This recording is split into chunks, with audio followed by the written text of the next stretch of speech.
there everybody, this is Mike the Gamer Guy, and welcome to something that you don't really see on this channel at all. I don't think I've ever done a video like this, but this is a update / Mario 64 speedrun video. Not a very impressive speedrun, mind you, but something that I'm kind of proud of and something I've been working on the side with all my other projects. Those of you who follow the channel no doubt are aware that the upload rate has been pretty slow for August, so I just wanted to give an explanation for that and talk about this speedrun side thing I've been doing. So to get right out of the way why the uploads have been slow is basically I've just not been able to be in my location where I record, shoot video, and edit video. And in fact this video is being done in a much less optimal setting, but I feel like I need to get something out before too much longer. After this video, by the way, I do think that you're going to start seeing uploads appear again pretty soon. But yeah, basically I just haven't been able to work on videos, which is why they haven't been coming out. It's been slightly frustrating because I don't want to revert back to the old once every 6 months schedule, but yeah. That's what's happening. I've got all the footage recorded for the compatibility test and stuff. It'll happen. With that being said, let's talk a little bit about this speedrun that I've got going here. So, I've been messing around with Mario 64 and trying to learn some tricks in it, and the more tricks I learned, I just kind of wanted to keep on going with it, so yeah, that was one of them right there. That's one of the ones I'm more proud of. Mario 64 is one of my favorite games of all time. Definitely my favorite N64 game, I think. And probably one of the earliest games that I played all the way through, like 120 stars, 100%. I do that with very few games, by the way, where I do 100% runs. So Mario 64 holds a pretty special place in my heart, and being able to beat it in under an hour, or in this case, around 30 minutes, is just incredibly gratifying. So, for the first star, I did that thing where I clipped through the gate and the chain chomp area. It's actually very difficult for me to pull off, and I'd only pulled it off 2 other times before I started recording this, and on a whim decided for this recording that I would try it, and it ended up working. This probably would have been actually a very quality run altogether if something that happens later didn't go so horribly bad, but what can you really do? There's some stuff here too that I just need to get better at. When you watch other people play Mario 64, and I've seen a lot of runs of this game, they make it look so easy, but man, some of this, even the simpler stuff, is really difficult for me. Like there you can turn around and then jump, and that saves you probably a decent 5 seconds or so over this much slower thing I'm doing. Even still, there's even tricks that losers like me can do, more or less. You can clip through this guy and deal damage a little bit quicker that way. That fight went okay. It's definitely not the best one I've done, but that's alright. That's another thing too, you can hit the Z button to do a ground pound right before you grab a star, and it teleports you to the ground quicker, saving a couple second or two. I try and do these little optimization things, but I probably should actually learn how to do the game just better overall, because I do make quite a few mistakes. Especially this area, just getting this part right has given me a lot of trouble in the past. And I'm working with new strategies too to speed all this up, but yeah. Don't expect to see anything too amazing after that initial bomb clip thing. I still can't do that consistently, which is unfortunate. My ultimate goal is a 25-minute time, or if I can really get good under 20 minutes would make me pretty happy, I think. I think then I could say that I've conquered this game as much as any normal person can be expected to. Oh, here's a mistake. I jumped up there when I shouldn't have.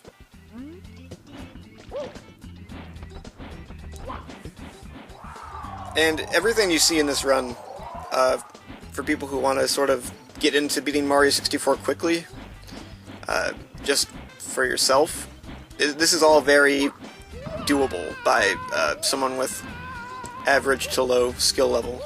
As you can see, like, I think for most people that'd be a reset, but yeah, just have to wait for the bird to come back. I don't think I pull off anything in here that's overly complicated at all. And there's some good tutorials online about how to do a lot of the vaguely trickier stuff. A lot of the time it feels like the harder elements just come down to luck, but you watch those professional players do it, and I don't think it's luck-based. Just it's about getting really good at it. Did I mention this is a 16-star run, which is maybe the most infamous Mario 64 category. Just being able to beat the game with a fraction of the 70 required stars. I think that just gets a lot of people's attention. There's ways to beat the game actually with 0 stars as well, and I've been sort of experimenting with that stuff, but man, it's tricky. This is one of my favorite stars in the game. You like just jump down here, do a kick, and you land just next to this area, which is kind of fun.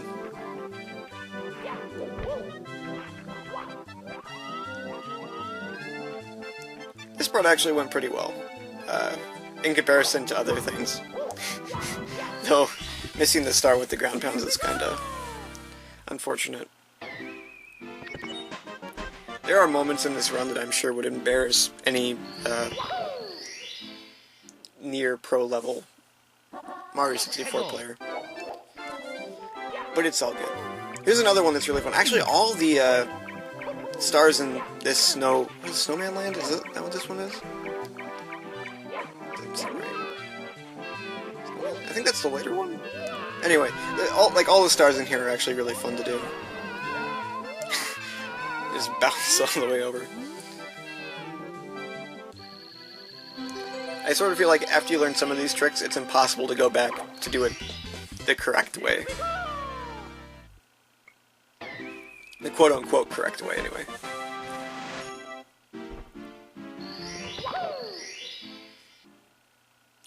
Oh, cool mountain. I think Snowman's Land is the other area, which we don't even visit in this play.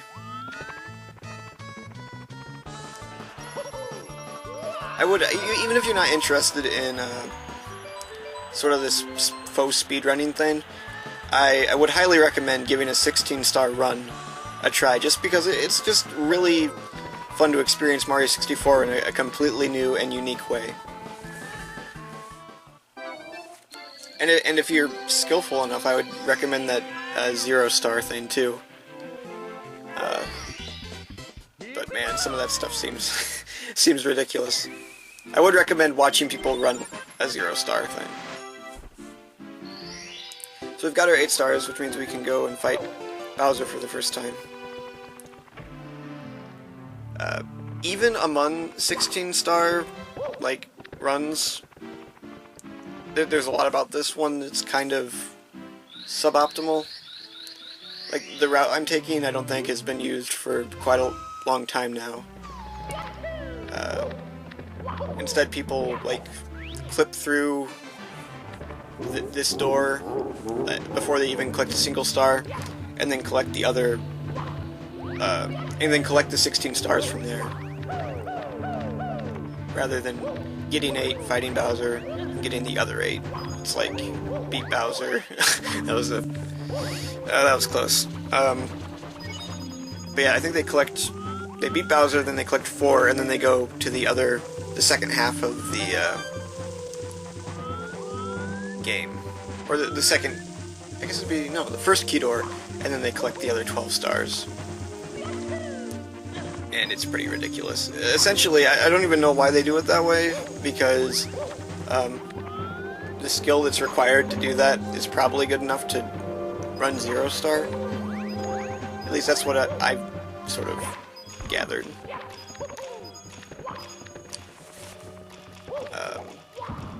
There's a lot I'm bad at, but something that I'm really bad at are these Bowser fights. I was never good at them as a kid. I'm still bad at them. This one might be okay.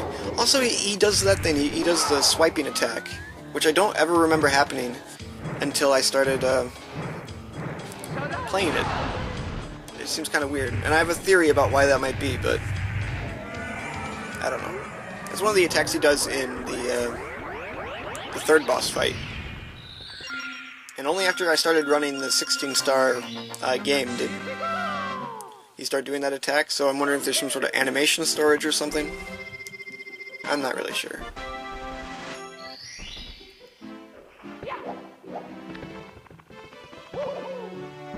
This is being played on actual hardware, by the way, which I think is actually not optimal. I think most people who run the game seriously do it on the Wii U Virtual Console, or maybe Wii Virtual Console even. I don't think there's as many frame rate drops, and there are quite a bit in this game. It's actually shocking to go back to early 3D Mario, this and Sunshine, because the frame rates on those games are not great, which makes them ripe for a remake or a remaster in Nintendo.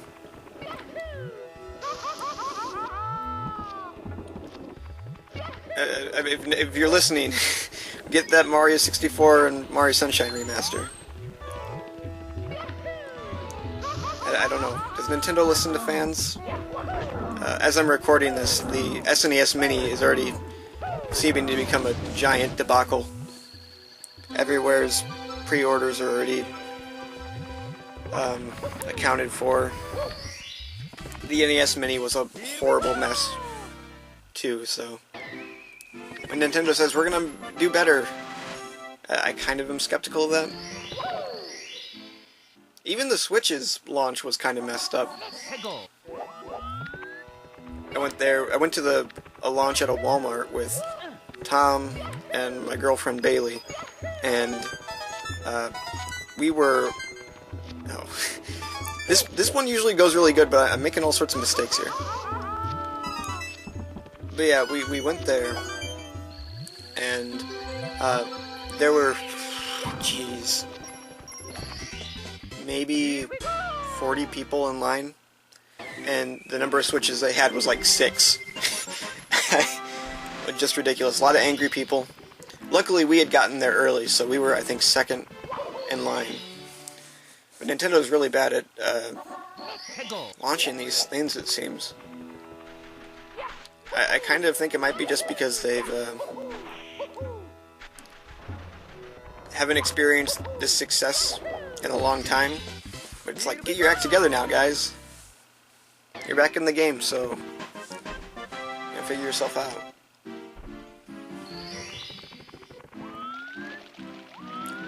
So next up is my favorite trick I learned that I can do every time, pretty much.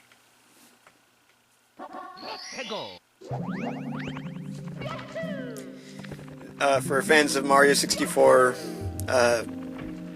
Tassing and just interesting Mario 64 stuff, Hazy Maze Cave is, of course, the setting for the famous Watch for Rolling Rocks in 0.5 Apress's video, which is just an incredible thing.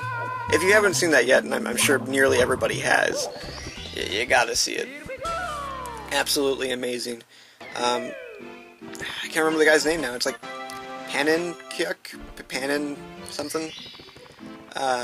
He does a playthrough of Mario 64 that tries to minimize the number of times you have to press the A button, with the goal, of course, being eventually to eliminate the need for pressing the A button. It's pretty amazing stuff. It is TAS, which isn't too surprising, but still incredibly cool, and I'm sure takes a remarkable amount of skill and also knowledge of computers. There's a lot of programming stuff you can kind of learn from watching those videos. Educational in a real way, as well as just being really entertaining.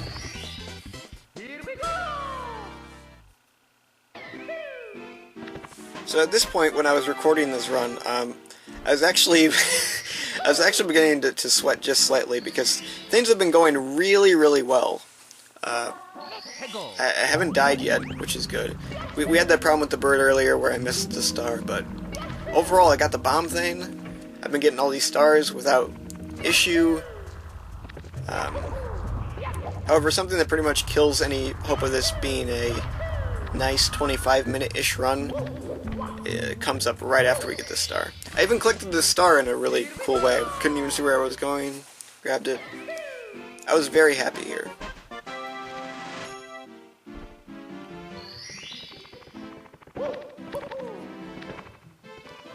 Like I said though, I am still pretty happy with this run, because it is around 10 minutes better than my first ever attempt to run this game, which was 40 to 45-ish minutes. Oh man. I think nerves is responsible for a lot of this. I've never had this much problem catching the rabbit, except for maybe when I first played this game. Jeez. 15 years ago or something? Maybe a little bit less than that. It was closer to 13 years.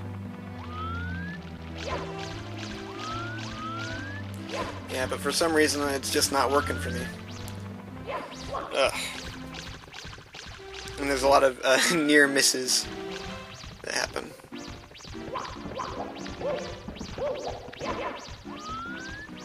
Here I thought I would get it for sure. Missed it. Ugh.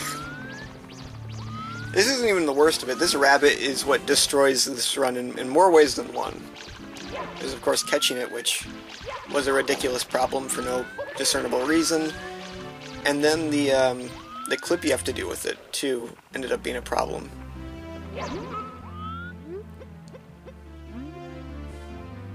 So those of you unfamiliar with 16 star, you don't actually grab this as your 16th star, you just grab the rabbit and get the 16th star in the next area.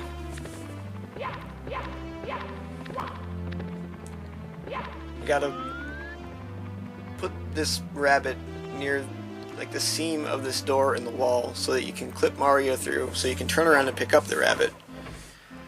But it's sort of specific. I don't know how specific exactly. I don't think it's like pixel perfect by any means, but it is kind of specific.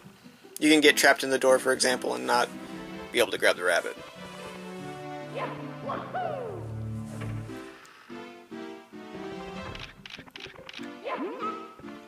There are other ways of pulling this off, I believe. I think the earlier way that people used to do this, they would like put it next to the door and then they kind of jump at it, and then the force of Mario's jump would clip him through just right. I don't know which way is faster for modern speedrunners. So yeah, it's specific and all, but even for a clip here, this went very poorly for me. And eliminated pretty much all the time that I might have gained from what was otherwise a pretty nice run. And seeing as my previous runs I've done ended up around this same time without any problems with the rabbit, I think shows that this would have been very, very interesting. It's something I'm going to probably continue to come back to. But basically, this whole Mario 64 thing just sort of stems out of the fact that I wasn't able to work on videos because of the current situation with my computer and everything. So, after I get working on videos again, it probably won't spend too much time on this, but I don't know. I might come back to it. I owe part of this, I guess, to Dreamworld Pogi, just because that game kind of got me interested in the whole speedrunning thing. There's something very fascinating about just beating a game much quicker than it was intended. Though honestly, with Dreamworld Pogi, I'm not sure how fast they expected people to get through that game. Finally got the rabbit. Like, part of me kind of wonders if Dreamworld Pogi's meant to be a quick game, or if they kind of thought that they had more content than they really did. So here we are at Dire Dire Docks. Some of the best music in the game. It's also where we collect our 16th star. This might be the only course that is truly required. I'm trying to think. Well, I guess Bob-omb Battlefield you need at least to get a star there, to be able to move forward. Yeah. But here, this actually gates the progression in a kind of a different way, where after you beat the star, then an area opens up, which is, in that regard, it's sort of unique to this level. With Bob-omb Battlefield, at least, you have sort of options of what you can do. You can collect 3 stars and then go to a cool mountain, or you can just get the 1, go to Whomp's Fortress. There's all sorts of options for you. With 0 star, what they do is they can build up enough speed that they're actually able to just pass through the barrier that this level kind of forms and get to the next Bowser area. So there's the last star we'll be collecting this entire game. As you can see, it moves back. So in the 0 star runs, they just propel themselves through that at enough speed that it doesn't catch them.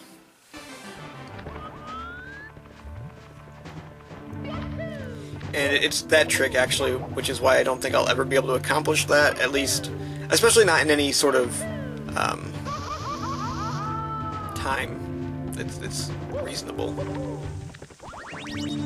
Here I waste a few seconds just sort of doing something that is another trick that I find kind of fun. I probably wasted the advantage it gives me, but I just really enjoy doing that because I didn't know you could reach that. Here you're supposed to do yeah, those wall jumps, but I never get it right. I always end up saving 0 time because the elevator reaches me by the time I'm at the top.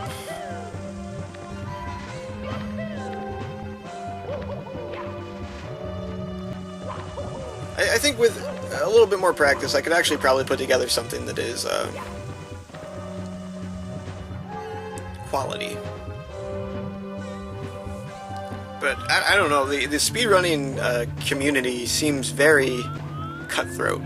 The current world record is one of the most amazing things I've ever seen in video game history, and every comment on the video seems to be, well, there was a lot of mistakes made here. I'm like, are you for real? Like things imperceptible to me, people just pick up right away.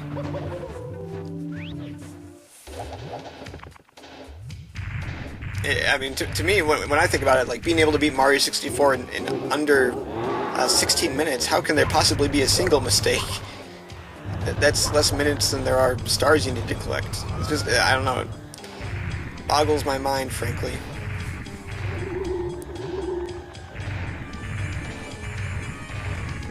But as a casual thing, it is quite a lot of fun.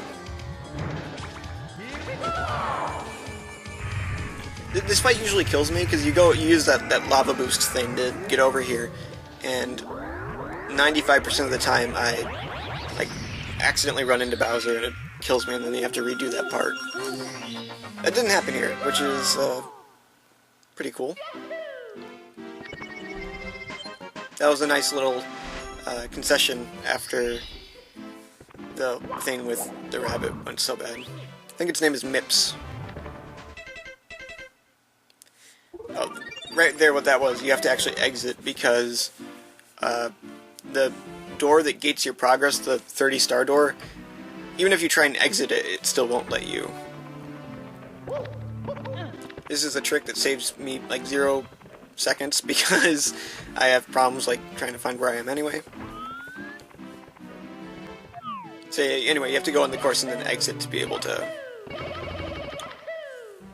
get back to the lobby. There's the famous long, backwards long jump. And here's just a really lucky thing that they kind of let you in here, even if you don't have enough stars, because they have this gimmick of the endless stair. But you can use that with the backwards long jump to get through this part. Interestingly, that first staircase is actually the harder one to do. This one is usually much easier, but it takes me longer here for some reason.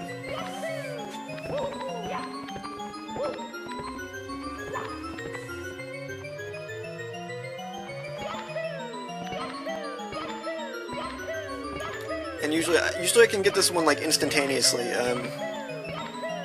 It's basically the opposite. That first staircase can be a real pain, and this one goes instantaneous, but I don't know why things just kind of worked out differently.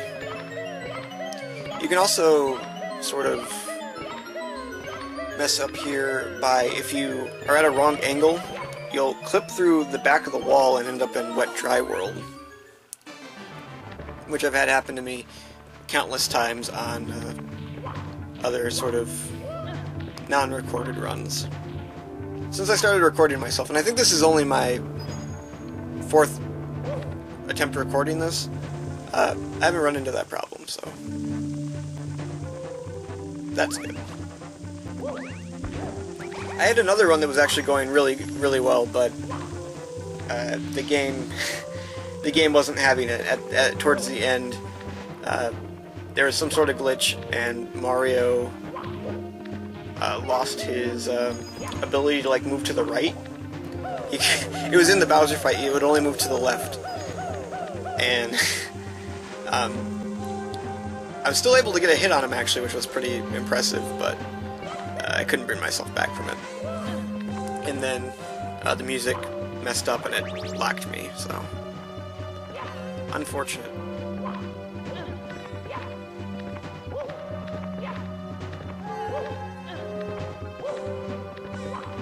Then you can grab that pole there, but I've never been able to get it. You can't get that pole, so you have to take the slightly longer way.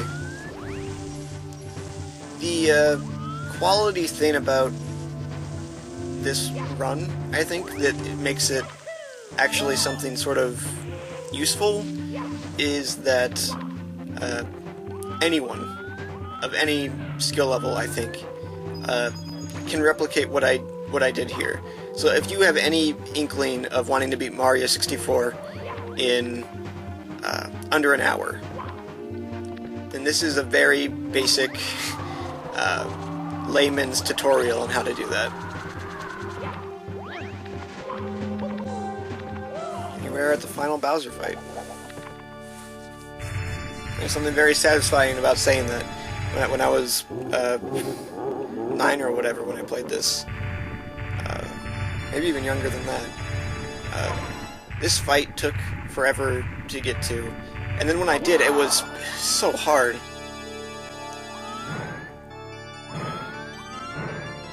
Actually, also looking at Bowser just now, I remember thinking that he looked a lot like a puppet. Like, that's what this sort of art style of Mario 64 reminds me of. I know that the real reason why he looks that way is just because, you know, polygon count. But I remember thinking back in the day that it was some sort of stylistic decision to make him look like a puppet or something.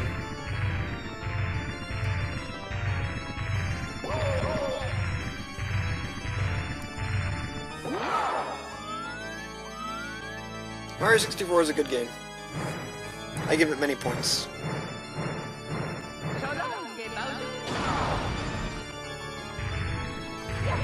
I've been playing Sunshine, actually, after playing through this so much. Because including non-recorded runs, I think I've probably beaten this game like 12 times in the past week. Well, I've just had nothing to do because of video and everything. And I enjoyed Mario Sunshine quite a bit, but there is something about this game that I sort of get the initial reaction to Mario Sunshine. That it's not really the best follow-up to 64. There's something just so tight about all the controls in this game, and just how the levels are designed so perfectly. Sunshine has a lot going on too, but it feels kind of like empty to some degree, and so they had to like fill it with other things to sort of make up for that.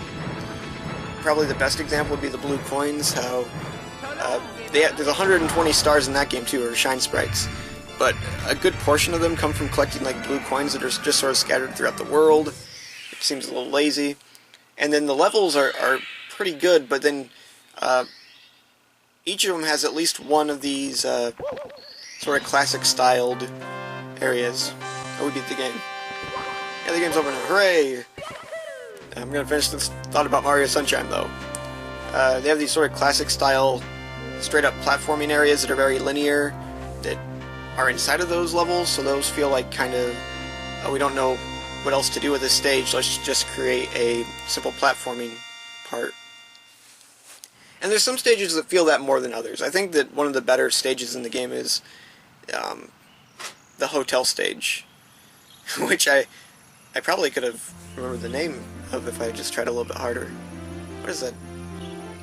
I don't know. But that's a good example of a stage that has a lot going on, I think, whereas something like I think it's Rico Harbor feels sort of empty, and sort of has to fill them with these vignettes, might be the word I'd use.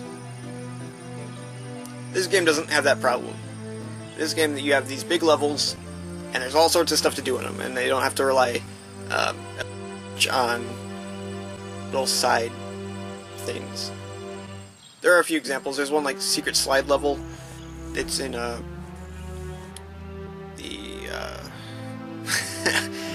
good is it called? Tall Mountain? I don't know. Maybe that'd be what it'd be called just based on naming convention. But it's got the mushrooms. There's a secret slide there. It sort of has the Mario Sunshine idea behind it. And it's all thanks to you. And a few other slide examples, but overall, this game just feels more full. So if I was Nintendo and remaking Mario Sunshine, I would reduce the number of blue coin stars and add a little bit more stuff to the levels themselves. Let's bake a delicious Something like that. for Mario. Well, anyway, guys, thanks for watching this sort of speedrunish thing. Thanks for watching me beat Mario 64 rather quickly, and just listening to me ramble. Better videos are on the way. More complete videos, scripted videos. This isn't going to be a trend. Don't worry. But if anyone would like to see me do something with this again, I've always considered streaming it. If I can get a capture card, maybe that would be possible. Anyway, enjoy the rest of the ending, guys. I'll see you later.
you so much for to playing my game.